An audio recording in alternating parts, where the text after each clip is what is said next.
દર્શક મિત્રો, JP Gujarat news ચેનલમાં તમારું સ્વાગત છે। વડોદરા શહેરમાં ભાજપના પૂર્વ કોર્પોરેટર રમેશ પરમારના પુત્ર તપન પર હુમલા બાદ સારવાર દરમિયાન મૃત્યુ મોત।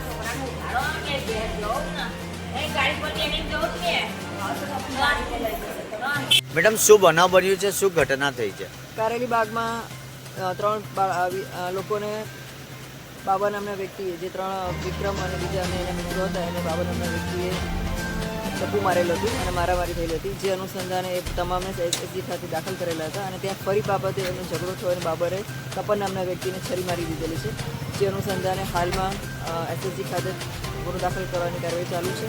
તેમજ રાવપુરામાં પણ અત્યારે હાલ કાર્યવાહી ચાલુ છે અને કારેલબાગ પોલીસ સ્ટેશનની કાર્યવાહી ચાલુ છે। મેડમ, આપણે મરણ થયું છે? હા, ડૉક્ટર હમણાં જાહેર કરે છે કેટલું ઇન્જરી છે અને શું છે।